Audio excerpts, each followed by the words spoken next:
Good morning, y'all. It's me, Lynn Daniel, PEDS.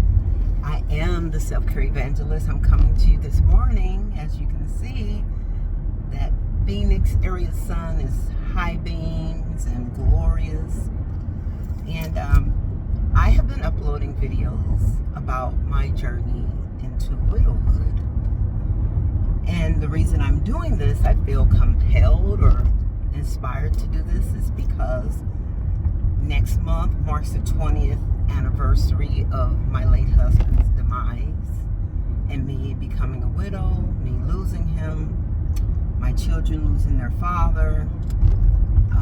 And so I am currently researching, reading about other women's widowhood journeys, especially women who lost their husbands around the same age that I lost my husband. You don't expect to become a widow in your 40s. And so reading those stories is encouraging me to just share my story, right? And yesterday, one of my former students commented on, hi Jaren, one of my former students commented that the video would be helpful. And so that's really what I want. So today I want to talk about feelings of guilt. Like maybe a whole range of feelings, but feelings of guilt and anger, more than likely. So I'm reflecting back, thinking, this was after, his body. I found his body. I had to call the ambulance. I called a colleague first. The colleague walked me through what to do. And then I reached out to other people, and so they could come and get his body and take his body away. And everything, start the process of funeral arrangements, every little detail that goes into that. And the majority of that time, I was in a fog. I was just covered in the inability to clearly think and make decisions. And that's why it's important to allow people to help you, especially if they're people you trust, trustworthy people who love and care about you. So, yeah, my family helped me to make very good decisions in that time. But I began to feel angry, like once I was alone, after all the formalities ended and it was just me dealing with my emotions, I was so angry at him for leaving me. Like, why would you leave me in the middle of the decisions that we're making together? Why would you leave me at this stage? I was dealing with that anger. And how did I deal with it? I journaled a lot in a journal. I prayed a lot. I read the Bible. I attended church. I talked to my brother a lot, who at the time was living out in this place near where I'm living now. He was in Vegas. I was back home in Missouri. So I would call my brother often, listen to his wisdom, especially from a male's perspective about how men conceal. Like they conceal their worries, their concerns from their women, their wives, because for many reasons. And so my brother helped me to understand that. And it kind of helped me navigate the feelings of anger. But I will say that I would go to his grave. I would visit my late husband's grave site because I had him buried in the same cemetery as his mother, very close to where his mother's burial ground site is. And I would go there, and sometimes I would kick the dirt, just so angry at him. Kick the dirt.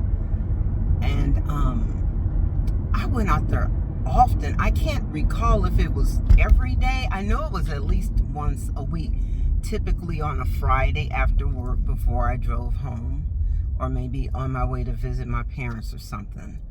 But so I was dealing with that anger of him leaving me, and then that guilt of just, I don't know where the guilt, I guess because I felt like his family would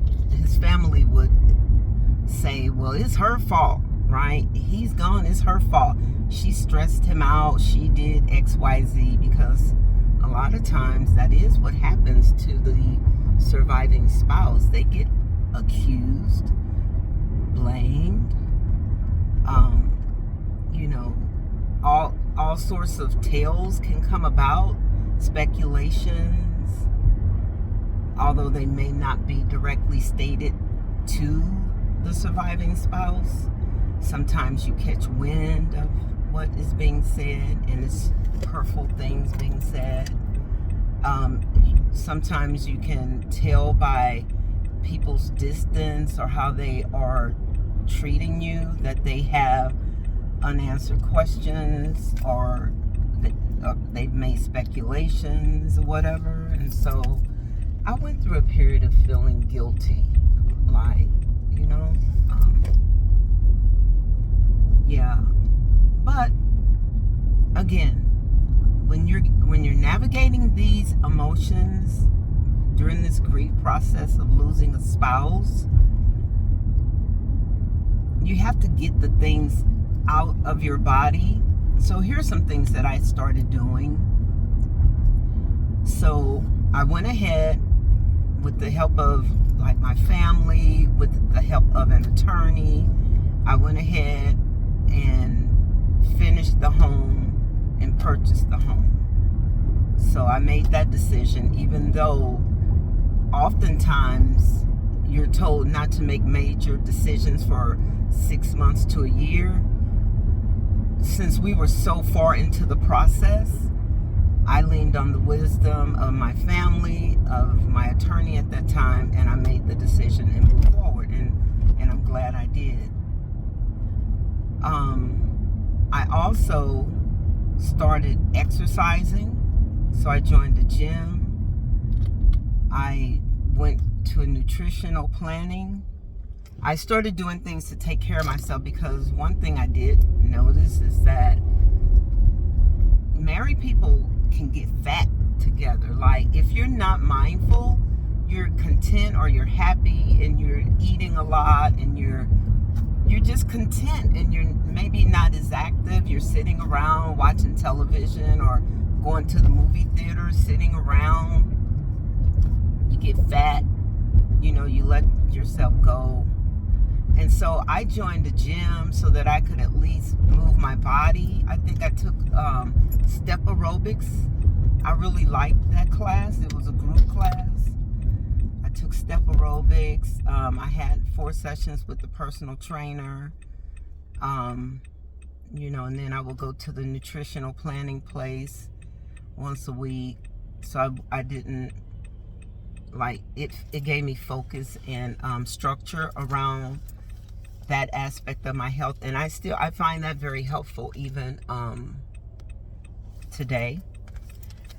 And yeah, like, these are things that I did. And then I started, like, I think I mentioned yesterday, about 6 months after he passed, I enrolled in a paralegal course, and I completed the course, and I became certificated as a paralegal.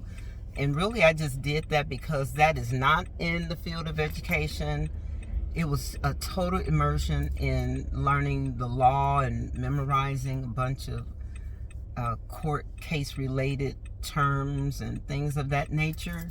And I did it because I thought I wanted to be a lawyer at one time in my life. I thought I was going to be an attorney when I was young. And then I realized I don't like the law like that. Once you learn all the formalities, I was like, I don't want to do that when I retire.